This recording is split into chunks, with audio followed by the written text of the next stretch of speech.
What's going on, Port fans? Welcome back to another video on my channel. And well, that was it. That was round one done and dusted against North Melbourne, beating them by 52 points in what was a pretty pressurised game. I thought North Melbourne did take it up to us pretty early on in the first quarter, but we basically put on a clinic from there, and was a real professional performance from Port Adelaide. So the job is done. First bag of points are on the board, and we're sitting very nicely at the top of the ladder. But let's get straight into this game review of round one, Port Adelaide versus North Melbourne.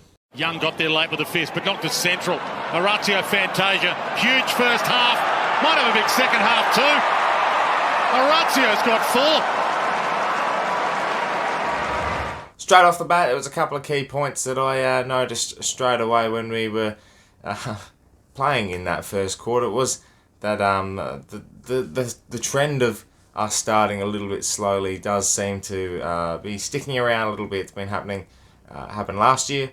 It happened in 2019. I think it's just starting to become a little bit of a trend that we just can't seem to shake. But other than that, I think we responded pretty well to anything that North Melbourne did bring. And I think overall that first quarter did show that you never can come into a game expecting anything less than 100% from the opposition. And North Melbourne did bring that pressure and that heat in the contest really early on, and took it to us, to be honest. And they didn't take any of their chances early on, and if they did, I think it would have been a little bit of a different scenario going into quarter time.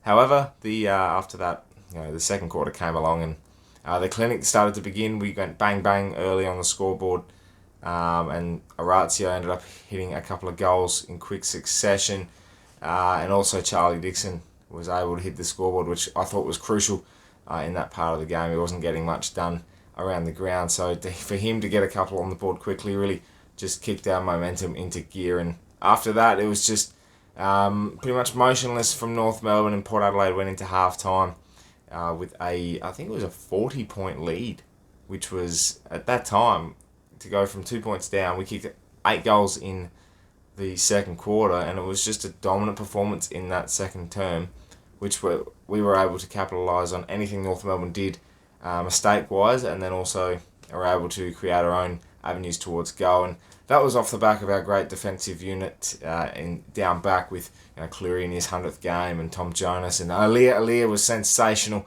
right across the board. He just stuck himself in positions that were so hard for North Melbourne to really penetrate inside 50, and it was just a brick wall. With Aliir and Orazio, the two recruits definitely showed why we went after them and targeted them in the off-season. They were sensational right across the board all day. Orazio up front, Aliir down back, and hitting the scoreboard so often as Orazio did. 4 goals, 4 in the end, passed a couple off, and his pace on the ground was really, really, really impressive.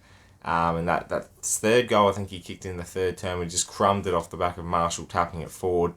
Was just very impressive. His pace on the ground is going to be exceptional, and he was able, and I've been saying this since he came to the club, he's going to give us different avenues in the midfield, with Robbie Gray going in there, Travis Boak, and obviously Rockcliffe Wines, but Drew. All these guys can rotate through with Butters, and when Rosie comes back, they're all going to be able to rotate in that midfield, giving us different options every time to really see exactly what is a good mix to go with at each centre bounce. And it proved today that I thought the mix with Wines and Drew and Boak didn't quite work, in my opinion. It was more when Boak and Gray were in the middle that we were able to put on a clinic. The stars of our team just linked together. Every opportunity that we have, every play, every set play, every push forward, Boak and Gray were involved, and it is what brought us right back into the game, and also were able to take the game away from North Melbourne, because their smartness, their skills, and their brilliance around the ball is what was the difference in the end from the midfield point of view. Whereas he had Wines, he had Drew, Rockcliffe when he came on as the sub for Bonner, who unfortunately did his hamstring, which is a little sucky because I did enjoy his game. But that mix just is a bit of a question mark for me. I think when the midfield is on, it doesn't matter who's in there. We're just go, go, go. But when we looked a bit off today, it wasn't 100%. I think that mix just needs to be looked at a little bit more. And Robbie Gray spending a fair bit of time in there is one reason it suggests that it's not 100% commitment onto that set plan. So, you're struggling a bit in the middle, and Robbie Gray has to spend more time in there because he's such a good midfielder. But, Boak overall, 3 votes. Let's just talk about him, because 3 votes, 27 touches, 12 score involvements, had like 7 or 8 clearances, hit 2 goals, 1. He was everywhere at 80% efficiency, and a lot of people criticise his efficiency, but his use today was elite.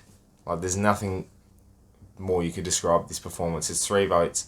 Did have a bit of a corky late in the third and rested up forward for a quarter down in the last quarter, but that's not going to hinder what was a fantastic performance, and he still was able to get involved in set plays across that last quarter, and reducing that risk of doing any other damage to him would have been a bit stupid. So good work by the coaching staff to reduce that, but Boak's performance set the tone, and you could tell straight away the first bounce he got the first touch, and I think he was on 7 disposals by the time we hit 10 minutes into the first quarter. Have 21 at half time, end up with 27. Obviously, didn't touch the ball that much after half time due to the fact that he had that corky and was it was a stalemate sort of game in that third quarter, so nothing really was going forth, and well, he just set the tone. So he's going to get 3 votes. He gets 3 votes in my eyes, 3 votes in, I hope, all umpires' eyes, and that'll be a good start to his Brownlow campaign. Just touch on Miles Bergman. I thought his game was impressive. I think his stature down back, he was able to read the ball pretty well. I thought it was a bit fumbly and didn't quite grab certain marks that are probably 9 times out of 10 or 10 times out of 10 even you're going to be taking them. So I think the first game jitters were a bit there, but overall he performed pretty well. His decision making wasn't great, I thought, with the ball, especially going forward with the kicking, but his reading of the ball was good. I think that's something all of our defenders have in their playing resume now, is to read the ball well, and they all do so. And he's one that's really come into that mix and has really been impressive with that. And as well, he's also playing a versatile role. He can play tall or small. He's playing on Taron Thomas, I think, at some stage. And then he was also mixing around with the big fellas as well. And he was able to cut off a few plays, which I thought was really good, and get involved. So definitely a lot of upside with Miles Bergman. And that's going to be safe to say with a lot of them, because you mix him with Butters, Rosie, Dersma, it's a solid mix. The one thing that really stood out for me was the overall team performance. So when we needed to lift, we lifted. And there wasn't any, besides Boak, I don't think there was any major standouts as well. Orazio, obviously, was a very, very good performer. But I think there was no real standout performers at any stage of the game besides Boak. And I think that's what the beauty of our team is. We were able to put in a team performance. We lifted as a team in that second quarter. We were able to take the game on, and this whole man on the mark rule, I think, actually benefits our game style a little bit. We're able to penetrate inside 50. Our short kicks were elite. And I think just our transition footy, even the second goal we kicked, was just an elite transition from one end to the other. We're able to move it. Our skills look a lot better. And to come out of round 1 with that type of performance, you're coming out against North Melbourne, who were competitive, and they were really putting us to the sword early on, and they sort of tagged along with us all day.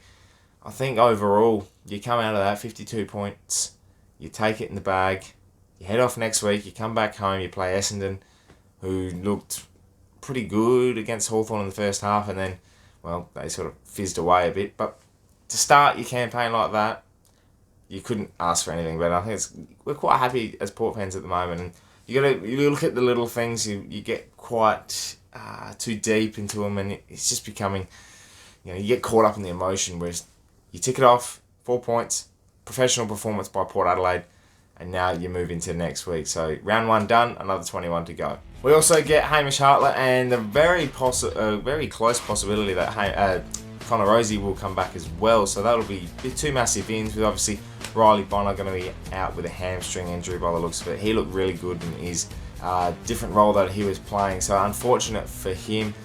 And Rockcliffe was the sub. I don't know if he's going to be the sub next week, to be honest. I don't think he plays.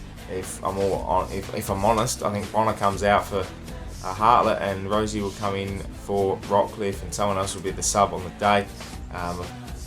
Who knows? But we'll look into selection later in the week. But for now, that is the review of round 1. Port Adelaide getting the job done by 52 points. Thank you so much for watching. Make sure you subscribe to the channel if you're new for plenty more Port Adelaide and AFL content. My name is Anthony. 4 points are on the board for round 1. And as always, go on the pair.